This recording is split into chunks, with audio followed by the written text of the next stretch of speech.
Assalamualaikum warahmatullahi wabarakatuh.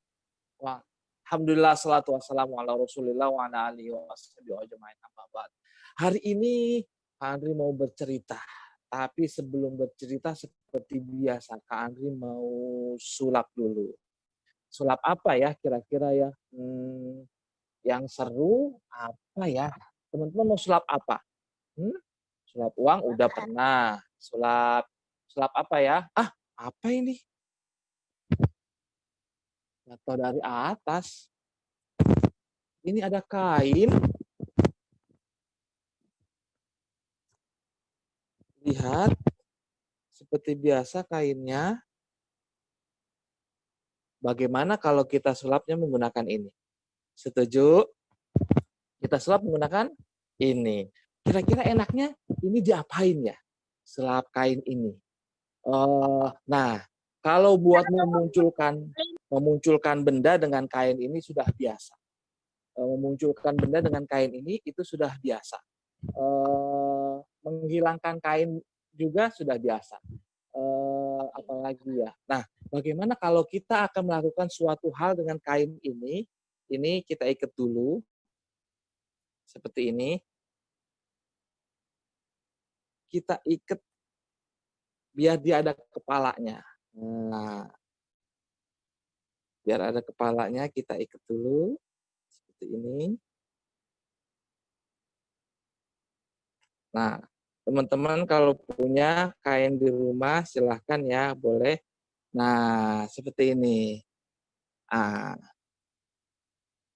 Kain ada kepalanya. Nah, kita akan lakukan apa dengan kain ini? Nah, kain ini kita akan melakukan sesuatu. Apa ya? Sesuatu itu kita akan hipnotis kain ini. Nah, kok ada bisa warnanya. menghipnotis kain? Kain ini kalau misalkan kita lepas, jatuh kainnya. Nah, sekarang kita akan hipnotis supaya kainnya berdiri. Siap ya, hitungan ketiga. 1, hitung bareng-bareng yuk. 1, 2, 3.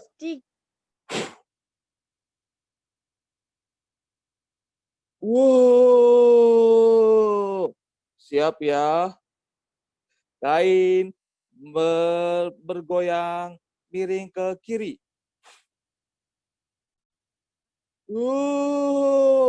Miring ke kanan. Tidur. Tidur. Nah, ini kainnya.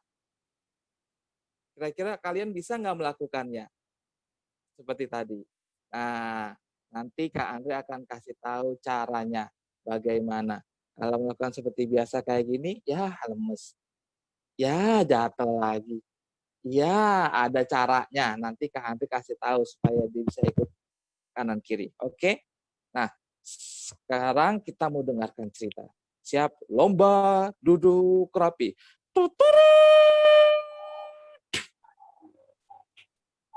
Tangan di kaki. Tangan di kaki. Badan tegap, mata lihat ke depan. Jangan lupa pasang senyumnya. Nah, siap ya. Tes suara dulu. Bagus sekali. Siap ya. Kita mulai. Bismillahirrahmanirrahim. Cerita dimulai. Teman-teman tahu nggak? Dulu kita memulai tahun baru Hijriah itu pada saat apa? Kan nih sekarang nih udah 1442 Hijriah ya. Udah 1442 Hijriah. Teman-teman tahu nggak kapan sih tanggal 1 tahun 1 Hijriah? Tahun yang pertama kali itu tahu nggak? Nah, nanti Kak Andri akan cerita tahun pertama Hijriah, kapan ditentukannya, terus kenapa ditentukannya tahun itu. Dulu belum ada yang namanya tahun 1, 2, tahun 3, tahun 4, sampai tahun 1442 Hijriah. Tidak ada dulu di zaman Rasulullah, belum ada. Karena dulu penamaan tahun itu berdasarkan dari peristiwa besar yang terjadi pada saat itu. Contoh, tahun kelahiran Nabi belum ada jumlah tahunnya. Dulu kelahiran Nabi tahunnya disebut tahun gajah. Kenapa disebut tahun gajah? Karena ada peristiwa besar di tahun itu, yaitu penyerbuan tentara bergajah ingin merusak Ka'bah.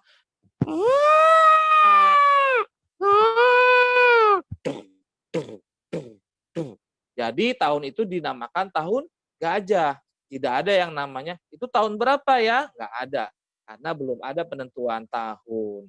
Nah, kalau di Islam, tahunnya namanya adalah Hijriyah.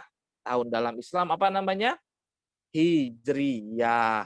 Kalau bukan Islam atau kalender nasional, internasional, itu tahunnya disebut Masehi. Kayak tahun sekarang, 2000 Masehi. Seperti itu. Tapi kalau Islam, 1442 Hijriah.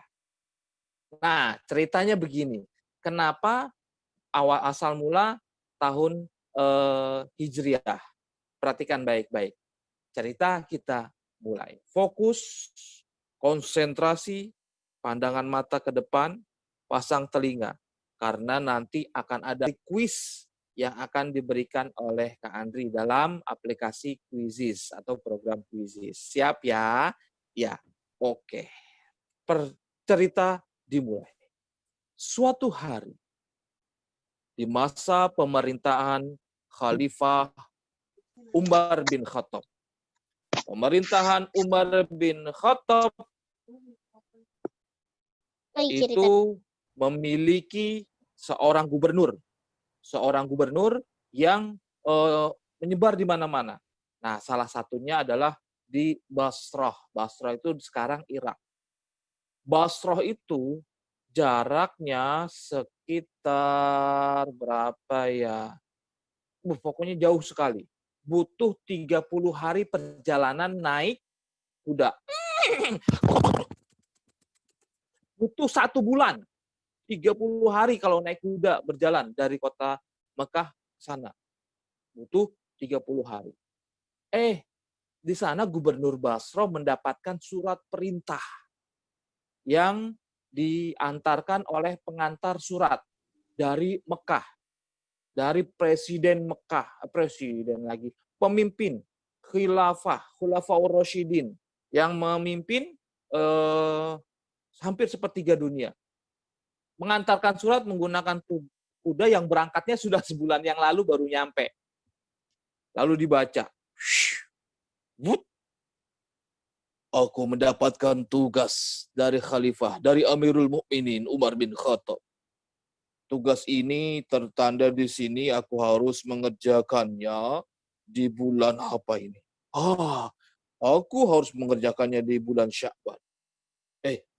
Tapi menurut surat ini tidak ditentukan bulan Sya'ban yang kapan. Apakah bulan Sya'ban yang lalu atau bulan Sya'ban yang nanti ya? Kalau bulan Sya'ban yang lalu, aku tidak berhasil menjalankan perintah ini. Kalau bulan Sya'ban yang depan, aku akan mempersiapkannya. Ini bagaimana ini? Akhirnya, gubernur dari Basrah tersebut, tahu nggak namanya? Namanya adalah Abu Musa al-Asy'ari.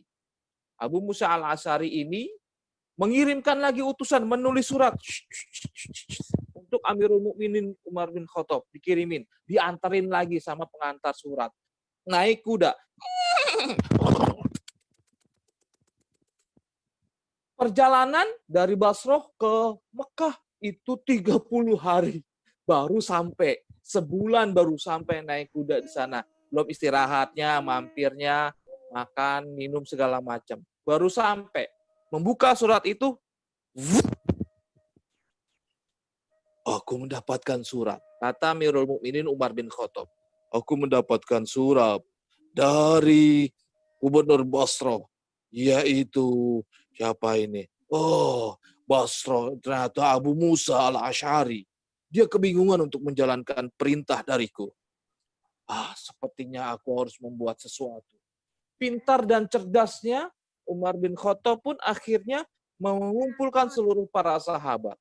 Assalamualaikum warahmatullahi wabarakatuh, wahai para sahabat. Hari ini aku mendapatkan surat dari Gubernur Basrah. Dia kebingungan untuk menjalankan perintahku. Karena di surat itu tidak diketahui kapan harus dilaksanakan perintahnya. Apakah perintah itu di bulan Sya'ban yang lalu atau yang akan datang. Akhirnya Umar bin Khattab mengusulkan untuk membuat penanggalan tahun khusus untuk umat Islam. Kalau begitu, sepertinya kita butuh menentukan kapan tahun pertama dalam kalender Islam. Nah, teman-teman, di bangsa Arab itu sudah ada yang namanya bulan-bulan. Sudah ada yang namanya bulan-bulan. Bulannya apa saja? Ada yang tahu? Muharram, Safar, Rabiul Awal, Rabiul Ula, Jumadil Awal, Jumadil Akhir, Rajab, Sya'ban. Bagus. Apalagi? Sya'ban, Ramadan, Syawal, dan apalagi satu lagi terakhir? Zulqa'dah dan Zulhijjah. Zulhijjah. Iya, betul sekali. Itu sudah ada, tapi tahunnya belum ada. Tahunnya dulu berdasarkan kejadian. Nah, akhirnya iya, dimatiin dulu ya. Di-mute dulu ya. Oke, terima kasih. Lanjut ceritanya ya. Bagaimana sahabat-sahabatku? Apakah kita akan di kejadian apa? Kita akan memulai di tahun apa?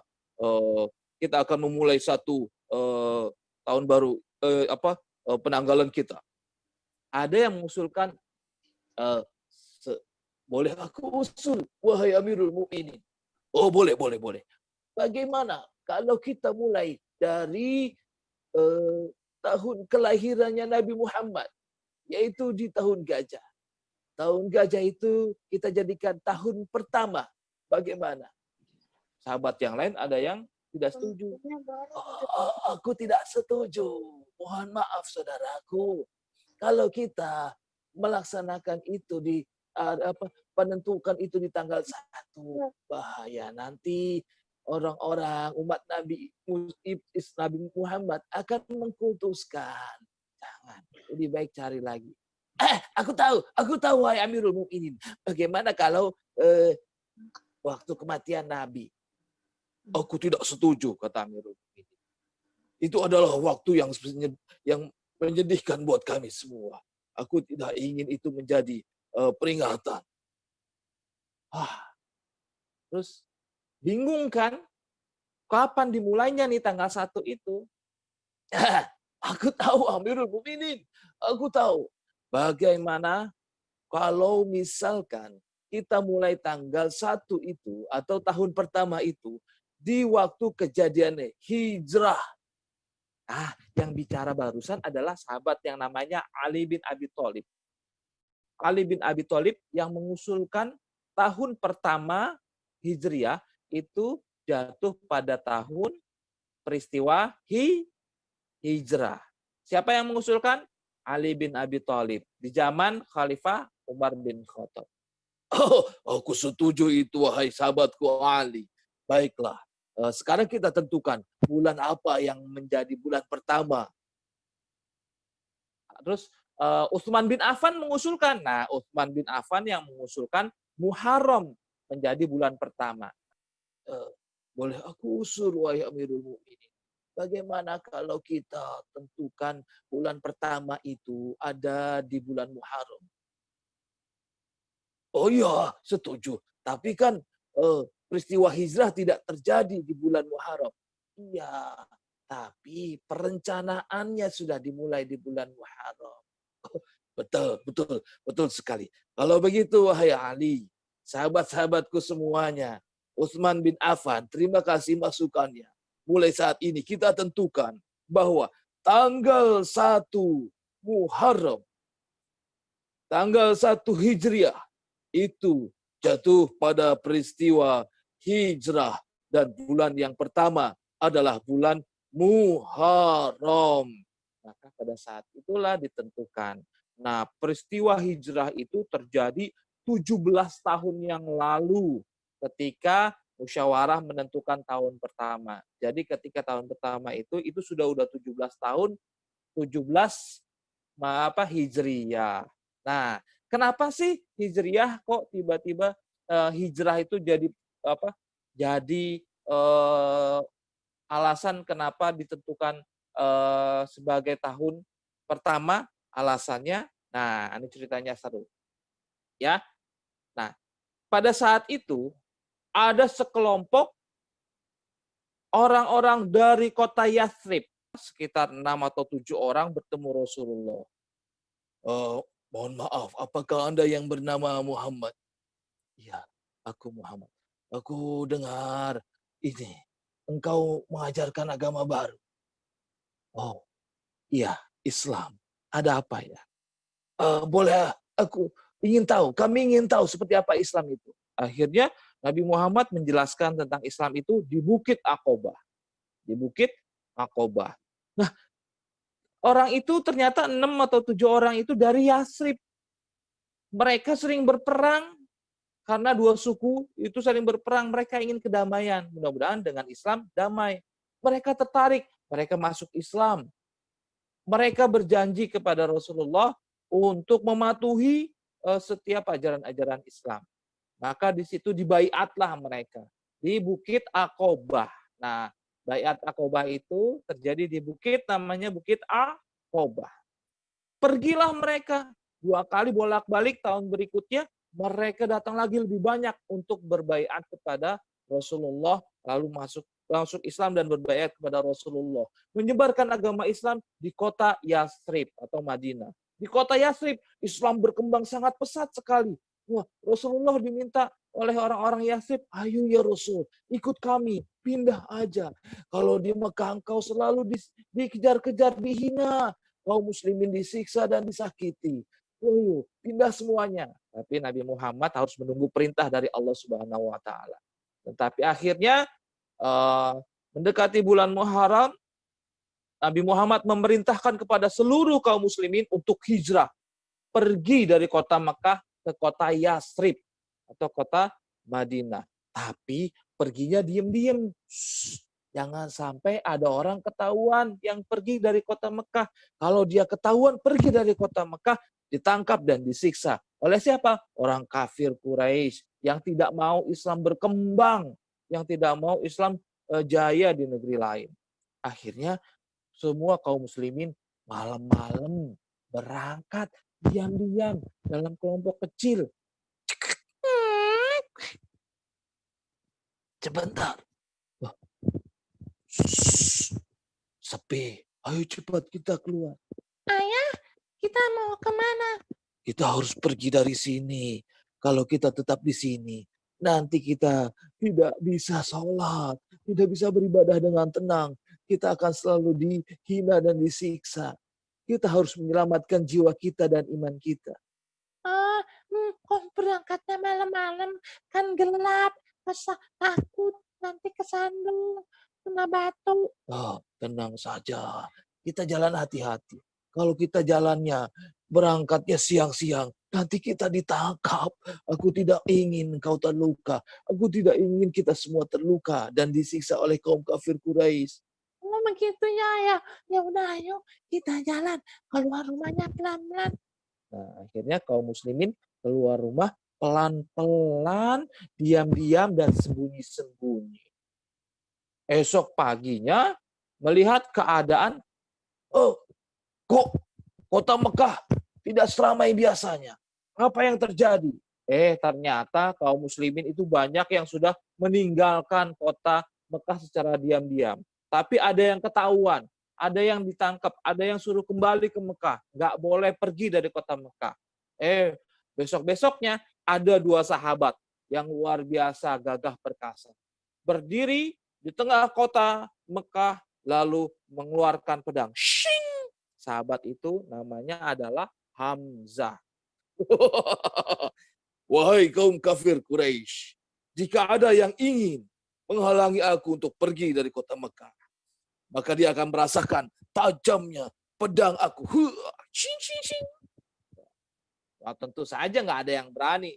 Hamzah gitu loh, jagoan di kota Mekah. Akhirnya beberapa kaum muslimin ikut di belakang Hamzah. Ada lagi satu lagi, yaitu siapa? Umar bin Khattab dengan membawa panahnya. Shing, membawa pedangnya juga. Shing.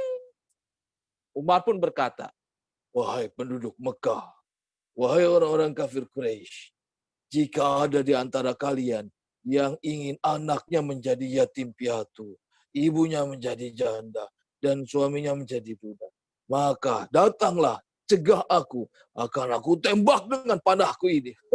Maka tidak ada yang berani. Hamzah dan siapa lagi? Satu lagi? Umar. Hamzah dan Umar pergi dengan gagah perkasa secara terang-terangan, tidak sembunyi-sembunyi. Karena mereka dua ini jagoan perang semuanya. Luar biasa, nggak ada yang berani mengalahkan dia. Besoknya, Abu Bakar pun bertanya kepada Rasul. Ya Rasul, kapan aku hijrah? Bilang Abu Bakar, engkau akan hijrah bersamaku. Kita tunggu perintah Allah. Sebelum datang perintah Allah hijrah, ternyata pada saat itu hari Kamis, kalau tidak salah itu, hari Kamis, ada rapat penting rahasia yang diselenggarakan oleh para penjahat-penjahat di kota Mekah, yaitu pemimpin dari orang-orang kaum kafir Quraisy yang berencana sangat jahat kepada Nabi Muhammad. Pertemuan itu dipimpin oleh satu pemimpin, yaitu yang sangat benci sekali kepada Nabi Muhammad dan ajarannya, yaitu siapa? Pamannya sendiri. Siapa itu? Yaitu adalah Abu Jahal. Abu Jahal sambil matanya memerah, suaranya menggelegar, marah-marah. Ini tidak bisa dibiarkan. Bagaimana bisa kaum muslimin, pengikut Muhammad, keluar dari kota Mekah dan kita tidak bisa mencegahnya? Saat ini, Muhammad belum keluar dari kota ini. Kita tidak boleh biarkan itu terjadi. Kalau Muhammad sampai keluar dari kota Mekah, maka dia akan memperoleh kemenangan nanti di sana. Karena pengikutnya sudah banyak di sana. Kita harus cegah itu. Kita harus tahan. Apapun caranya. Teman-teman di sini, apakah punya ide? Aku, Tuan. Apa idemu? Salah satu pemimpin kota Mekah berbicara. Bagaimana kalau kita tangkap, kita masukin kotak, dipetik, kita tutup, kita penjara. Jangan. Kalau itu dilakukan, nanti pengikutnya akan datang. Mereka akan balas dendam. Ya udah. Terus apa lagi ya? Oh, aku punya ide. Bagaimana kalau kita kirim saja satu pemuda terkuat, kita berikan pedang yang sangat tajam, lalu kita perintahkan pemuda yang kuat itu secara diam-diam membunuh Muhammad. Aku juga setuju, tapi kita tidak bisa lakukan itu. Siapa yang akan kita utus? Pasti tidak ada suku yang mau. Kalau ada suku yang mau mengutuskan, nanti akan terjadi peperangan dengan suku lainnya. Terus bagaimana dong? Akhirnya ada pikiran jahat, ide jahat dari bisikan setan kepada Abu Jahal. Wahai Abu Jahal, kenapa engkau tidak kirimkan semua pemuda-pemuda dari masing-masing suku untuk membunuh mereka secara perlahan? Nah, kan tidak akan mungkin ada yang membalas dendam. Aku punya ide. Bagaimana kalau kita kirimkan setiap suku dari masing-masing suku itu mengirimkan pemuda yang terkuat untuk membunuh Muhammad secara diam-diam. Aku setuju. Aku setuju. Aku juga setuju. Akhirnya rencana itu dilaksanakan pada malam hari. Datang tiba-tiba malaikat Jibril menuju rumah Nabi Muhammad. Memberitahu, wahai Rasulullah, Jibril, apakah ada wahyu untukku? Tidak ya Rasul. Allah memerintahkanmu untuk pergi ke Yasrib hari ini juga. Malam ini juga. Baiklah kalau begitu. Hati-hati. Mereka, orang-orang kafir berusaha untuk membunuhmu pada malam ini. Berhati-hatilah. Baiklah. Terima kasih Malaikat Jibril. Ternyata Rasulullah punya mata-mata terbaik, yaitu malaikat Jibril. Informasinya dari Allah dikirimkan. Maka Rasulullah pun pergi ke rumah Abu Bakar, ngasih tahu rencana. Wahai sahabatku Abu Bakar, hari ini aku diperintahkan oleh Allah untuk pergi hijrah dari kota Mekah. Malam ini juga ya Rasul? Iya. Baiklah kalau begitu. Kira-kira apa yang perlu disiapkan?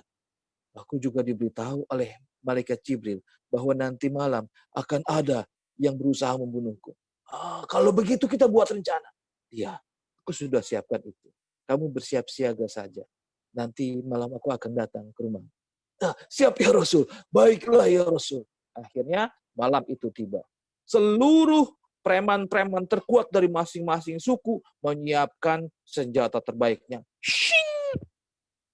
Aku sudah menyiapkan pedang tajam yang mampu membelah apapun. Leher Muhammad akan putus dengan pedangku. Ada lagi yang membawa tombak. Ini tombakku sangat tajam dan panjang. Akan menusuk langsung kepada jantungnya Muhammad. Ada lagi yang jago pisau, lempar pisau. Ini pisau kecil-kecil juga tajam. Aku lemparkan langsung, bisa menancap langsung di kepalanya Muhammad. Ada lagi yang membawa senjata rahasia pamungkas paling hebat. Aku juga punya senjata paling hebat mengalahkan senjata kalian. Ini pasti akan memusnahkan, langsung mematikan Muhammad. Senjata apa itu? Senjata apa itu? Iya, senjata apa itu? Dikeluarin senjatanya oleh orang itu. Tring! Ini dia, peniti. Bahasa peniti. Mana bisa peniti membunuh Muhammad? Iya, mana bisa? Peniti ini sudah aku celupkan dengan apa? Dengan racun yang sangat ampuh, mampu mematikan manusia langsung ke jantungnya dalam waktu 5 detik. Akhirnya mereka semua bersiap mengepung rumah Muhammad. Malam hari pun tiba. Mereka menunggu Muhammad keluar pada saat sepertiga malam ketika Rasulullah keluar untuk sholat tahajud. Mereka bersiap. Ternyata Allah memiliki rencana. Allah berikan mereka rasa kantuk. Akhirnya mereka yang mau membunuh Muhammad kantuk. Sampai ngiler-ngiler. Ngantuk sekali. Aduh, ngiler.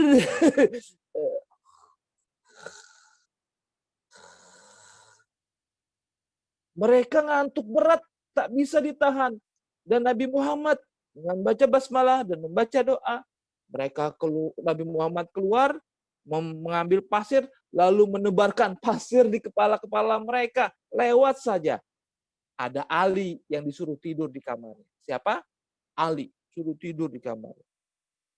Menggantikan Rasulullah, ditutupin badannya, agar orang-orang kafir itu ketika terbangun dikira Nabi Muhammad masih di dalam. Maka berjalanlah dengan tenang Nabi Muhammad, tak ada yang melihat sedikit pun. Mereka tertidur. Sudah jauh Nabi Muhammad, sudah pergi bersama Abu Bakar, pergi hijrah bersama Abu Bakar, naik lewat jalan yang sangat sulit sekali, yang tidak pernah ada orang Mekah keluar lewat jalan itu, yang menaiki bukit namanya Bukit Sur. Bukit Sur itu berbatu, susah sekali. Orang dewasa kayak Kak Andri aja itu agak susah naik ke atas itu, tinggi, terjal, berbatu. Tapi Nabi Muhammad bersama Abu Bakar melewati jalan itu. Lalu bersembunyi di sebuah gua yang namanya gua apa? Gua Sur, betul sekali. Gua Sur. Nah, pada saat itu Nabi Muhammad pun pergi bersalam. Yang mau membunuh itu terbangun. Apa yang terjadi? Aduh, kenapa ini? Palaku banyak pasir. Iya ini, palaku banyak pasir. Aku tertidur. Aku juga tertidur. Keadaannya masih aman. Sepertinya Muhammad belum keluar. Ayo, periksa di kamarnya. Diintip jendelanya. Muhammad masih ada. Dia tertidur di kamarnya. Buka pintunya pelan-pelan. Dibuka. Aku siapkan pedangku. Aku siapkan tombakku. Aku siapkan pisauku. Aku siapkan penitiku. Siap. Dalam hitungan ketiga, buka selimutnya, lalu kita hantamkan senjata kita masing-masing bersama-sama. Ya, siap. Siap. Dibuka selimutnya. 1, 2, 3. Ya!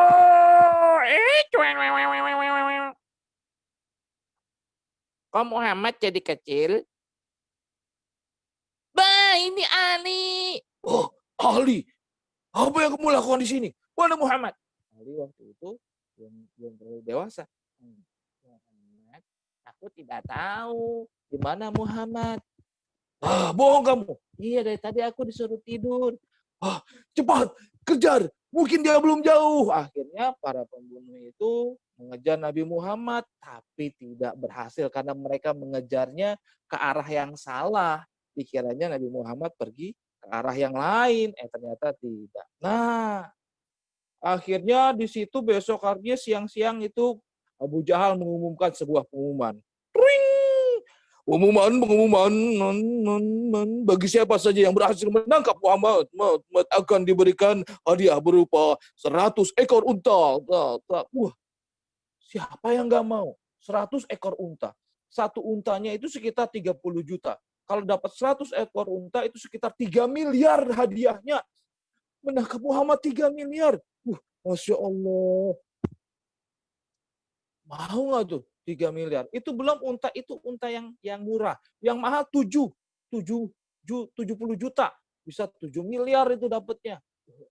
Akhirnya seluruh orang-orang mencari Muhammad, tapi nggak ketemu.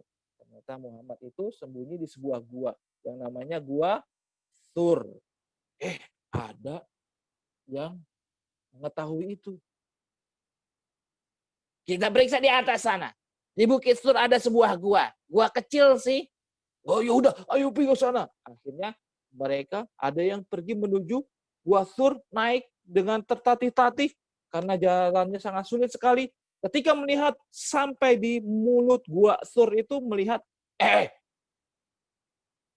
tidak mungkin Muhammad ada di sini. Kenapa tidak mungkin? Kalian lihat itu. Itu di mulut itu ada sarang laba-laba. Dan ada apa itu? Burung. Ada burung yang mengeram di sana. Itu sarangnya sepertinya sudah lama dibuat di situ. Di mulut guanya juga ada laba-laba. Kalau seandainya ada orang yang masuk ke dalam gua ini, pasti sarangnya rusak dan burungnya kabur. Ini tak mungkin ada yang masuk sini. Ayo, kita turun lagi. Akhirnya mereka tidak jadi masuk meriksa gua itu. Gua ini kecil sekali.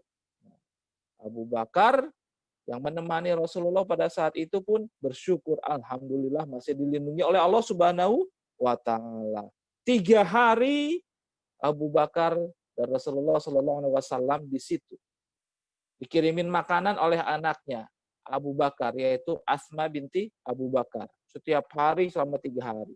Akhirnya setelah aman kondisinya, baru Rasulullah bersama Abu Bakar berjalan lagi menuju sebuah kota yaitu bernama Yathrib atau Madinah, tapi mampir dulu. Ketika dalam perjalanan, Abu Bakar melihat di belakangnya ada sebuah abu, bukan abu, kayak debu-debu yang berterbangan. Ya Rasul, di belakang kita ada debu-debu berterbangan. Kata Rasulullah, itu ada yang berusaha mengejar kita mengendarai kuda. Ayo cepat Rasul, kita lari, nanti kita tertangkap. Tenang saja. La takhaf wa la tahzan. Jangan takut dan jangan sedih. Allah bersama kita. Akhirnya, tahu nggak yang naik itu namanya Suraqah bin Malik. Suraqah itu seorang pencari jejak yang sangat jago sekali. Dia mengharapkan hadiah 3 miliar itu. 100 ekor unta itu. Naik kuda. Cepat sekali. Saking cepatnya itu di belakangnya. Itu tepakan kaki kudanya itu, hentakan kaki kudanya menimbulkan debu-debu yang sangat besar di belakangnya. Ayo. Oh, Muhammad, kamu akan aku tangkap. Iya. Akhirnya Muhammad pun melihat itu, tapi apa yang terjadi? Ternyata itu jatuh. Suraqah jatuh. Guling-guling di pasir. Apa yang terjadi? Selama hidupku aku tak pernah terprosok, naik lagi. Jatuh lagi, naik lagi, jatuh lagi. Nah, pada saat jatuh itu baru Rasulullah menghampiri. Suraqah, kenapa engkau mengejarku? Maafkan aku, wahai Muhammad. Aku ingin mengharapkan hadiah 3 miliar itu. Ada yang lebih baik daripada hadiah itu. Apa itu Muhammad? Beriman kepada Allah. Engkau akan mendapatkan bahagiaan dan ketenangan. Aku sekarang mengerti, wahai Muhammad. Aku benar-benar mengakui bahwa engkau adalah seorang Rasul, seorang Nabi. Aku berjanji tak akan memberitahumu. Dan tidak akan memberitahu orang lain kalau engkau lewat jalan ini. Terima kasih Suraqah. Kembalilah, kasih tahu itu. Akhirnya Suraqah tidak jadi mengambil, tidak menangkap Rasulullah, dan akhirnya Rasulullah bebas. Dan sampailah 8 hari perjalanan dari kota Mekah ke kota Madinah atau kota Yathrib. Masya Allah. Itu ceritanya.